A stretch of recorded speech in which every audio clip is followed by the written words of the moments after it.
welcome to Thursday News Day, your #1 resource for the entire week's worth of VR news. So I waited a couple days to make this video in anticipation for some specific things to drop, and I'm glad I did, because now we have an incredibly packed week of VR news. From a totally unconventional new haptic device to Apple's entire SDK being released, allowing you to build Vision apps right now, to one of the Quest 2's biggest updates yet that very well may be one of the last of its kind. We got all of that and so much more, but first, look, I care a lot about my hardware. I love a nice clean setup, but no matter how good your setup is, you'll end up with a bottleneck at some point if you keep neglecting your other hardware. Don't worry, because this video's sponsor Manscaped has got you covered. With the Manscaped Performance Package 4.0, all of your odor zones just got nullified. And with the new Lawnmower 4.0, you can groom your growing GPU without causing a water-cooled system failure, if you catch my drift. Replaceable ceramic blades, skin-safe technology, and LED light, it keeps you clean. And between the Crop Preserver deodorant, toner, and the Weed Whacker, personal hygiene just feels good.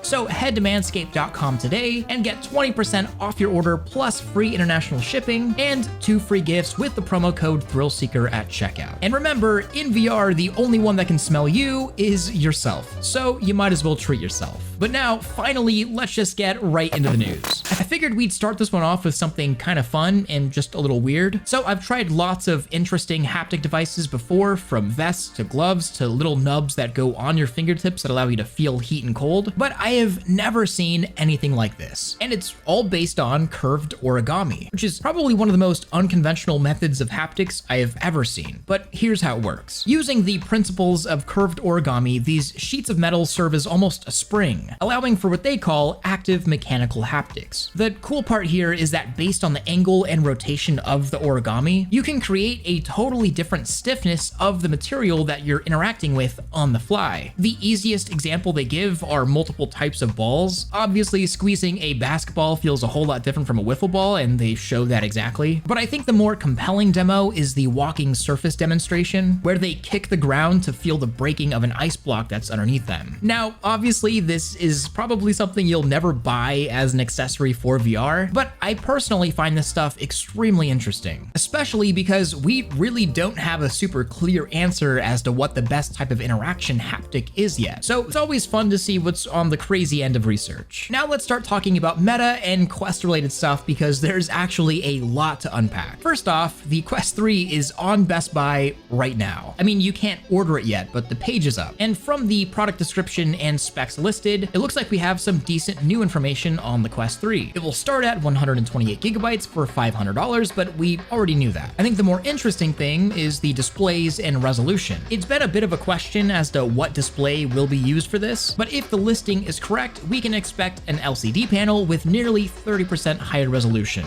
And if we do some quick math and cross-referencing with Bradley's findings, it looks like the resolution may be around 2064 by 2208 per eye. Now, these may not be exact numbers, but it's a pretty good estimate given the near 30% marketing. And that's a pretty nice increase. And of course, we'll get more information on the Quest 3 over the next few months. But staying on the topic of Meta, let's talk about a very interesting move that they've done recently. It's been announced that Meta will be officially lowering the age requirement for all Quest users from 13 and up to just 10 and up. Now, this doesn't mean that any 10-year-old can just make a typical Meta account and hop into VR chat. Instead, Meta has introduced a new restriction for these junior accounts, now requiring an additional parental account that gives download and access control to the parent. And the junior account, in compliance with COPPA and other laws, won't be served any advertisements, and the parent will be able to choose whether or not the junior's data will be shared with Meta. And I find this move really interesting because of a few things. One is Meta just made every app on the App Store get rid of these junior accounts. And I'm guessing this was in preparation for their own junior account system. But I think the more interesting part here is that still on their safety portal, Meta states openly that younger children have, quote, greater risk of injury and adverse effects from VR than older users. And my stance here is people are going to buy headsets for their preteens or juniors anyways, so I guess we might as well give specific accounts to better manage them and keep them safer. But the facts are that we really don't know how VR affects young people's eye development and coordination. It's a very gray area, and there's not much published conclusive research on this topic. And some of the research that has been done time doesn't look all that great in terms of getting a lot of people in VR that are young. But like I said, people are going to do it anyways. They already have been, so maybe that's how we'll find out, just in the field. Either way, whatever your thoughts are on it, I just found it to be an interesting move. But now let's get into probably one of the final really big updates to the Quest 2 before the Quest 3 is launched later this year. Now, of course, the Quest 2 will likely still get lots of updates over the next few years, from UI to slight performance changes to little features here or there. But unless the law of thermodynamics changes or the Quest 2 grows wings, I am anticipating that this is probably the last really big performance update for the Quest 2, and it's probably one of its last huge updates in its lifetime. Luckily, this is a pretty darn big one. And not only that, but the Quest Pro and Quest 2 are getting some additional quality of life changes in this update. Now, I talked about this before, but it's actually live now and it's on my headset, so I'm able to check if it's good, and it's pretty darn good. Officially on V55, the Quest 2 and Quest Pro are both receiving a 26% CPU performance boost, while the Quest 2 and Pro received a 19% and 11% GPU performance increase, respectively. This means that the Quest 2 actually just beat the Pico 4 in clock speed by a small margin, a device that previously outperformed the Quest 2 in most applications. And I've seen some people say that this isn't a huge deal, but in my own testing in my own built apps from V54 to 55, I was getting around 12 extra frames, so I really can't complain about a nice free performance update. The other updates coming in V55 are also very welcomed. Quest 2 and Pro receive dynamic resolution scaling. Basically, when a developer enables this feature, if there's extra GPU overhead available, the headset will render everything at a higher resolution. And on the other hand, if the GPU is struggling, it'll dynamically drop that render resolution. We also got a fully fleshed out Android Messenger app, which is a huge improvement over anything we've had before, a new Explore tab that allows you to see Instagram stories, YouTube videos, and Facebook posts all from the home, and Direct Touch got a pretty huge update in the form of multi-touch in browsers, allowing you to pinch and zoom using multiple hands, and that's actually come a long way to making Direct Touch feel just way better in general.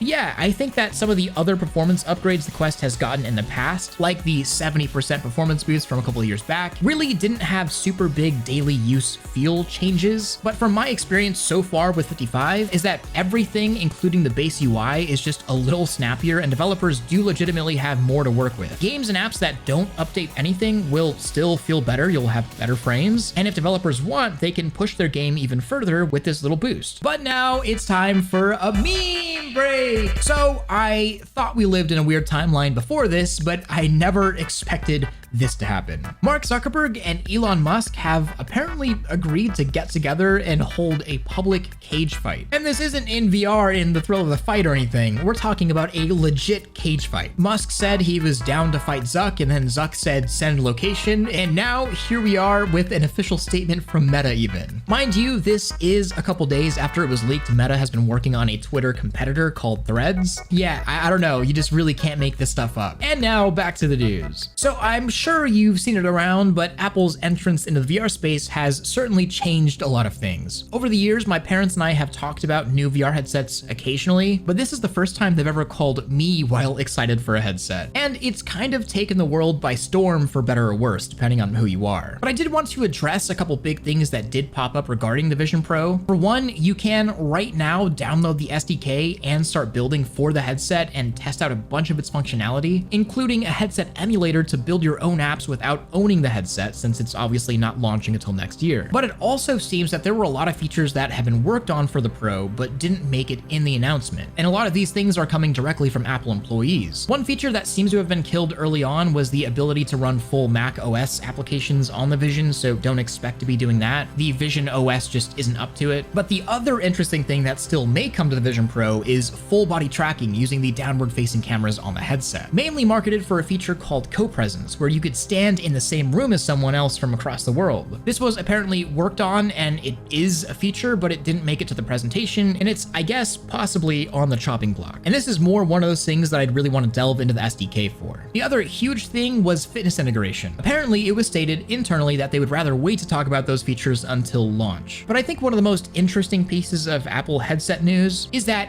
they really don't expect to sell many of them. Initially, it was stated that Apple is aiming to sell 1 million headsets in 2024, but their new projection is significantly lower. At just a little more than a tenth of their original, they're only looking to sell 150,000 units or so, at least if the reports are to be believed. Now, this can mean a ton of things. I'm really not too sure, to be honest, but clearly Apple doesn't intend to or even want to make this thing available to anyone that has $3,500 laying around. And maybe it's legitimately smarter to start thinking of the Vision Pro in 2024 as not so much a true launch, but as a very real development kit release for diehard Apple and VR fans, and of course for developers as Apple works on the form factor and making the device they really want to bring to market. Yeah, so I'm not really sure how to take that news about only 150K of them being sold. It's interesting and definitely is not a conventional hardware release. Maybe it's the whole sold out hype that Nintendo often pulls, maybe it's something else. And of course, I should state that all of these estimates are from supply chain informants, so there's always a grain of salt needed when we talk about this stuff, but if true, is really interesting. So Xbox and Microsoft, oh, you weird company. They've had the stance for 6+ years now that they are just not interested whatsoever in bringing VR to Xbox. And that was further reaffirmed recently with Xbox Game Studio head Matt Booty stating that they're going to, quote, wait until there's an audience there. Basically stating that VR doesn't have a big enough user base to spend their time or efforts on VR development. And that's not a problem, I get it. Except for the fact that the Quest 2 has outsold the Xbox Series X and S put together. Both consoles selling 18 million units combined, while the Quest 2 sits at over 20 million. Their logic just doesn't make any sense, and I know that there's somebody at Xbox or Microsoft that just really dislikes VR. It especially doesn't make sense because Windows is a giant portion of the existing VR user base, plus Sony has the PSVR 2. It just seems like such an easy answer to support VR on the console. It doesn't have to be a main feature, just supporting it. I mean, Xbox runs a kernel of Windows. Imagine a world where you can plug in a Quest 2 to a Series X, and then you could just copy what Sony is doing by adding VR support to their exclusives. But of course, do it better because you have PC on your side. It's just weird to me because this could pave the way for Microsoft to be the gaming kings of VR on console and PC before it's relevant. In fact, they're the ones that could make it relevant. And it's really not even that I'm upset that Xbox isn't supporting VR. Like, I wouldn't use it anyways. I sold my Xbox Series X quite a while ago. It's more so that there's just this massive opportunity for them right in front of their eyes, and they're too focused on Halo season passes and recycling their old IPs to notice it. It's just kind of weird to me. I don't know. But either way, leave a question of the week down below, and I may just answer yours next. I should be streaming on Twitch today after this video, so come on in. I'd love to see you there. Otherwise, I want to say thank you to all of my Patreon supporters, especially my Omegas. I couldn't do any of this without you. And of course, like always, don't forget to like this video if you loved it, subscribe if you want more of this, and hit that freaking bell if you just can't live without it. Much love,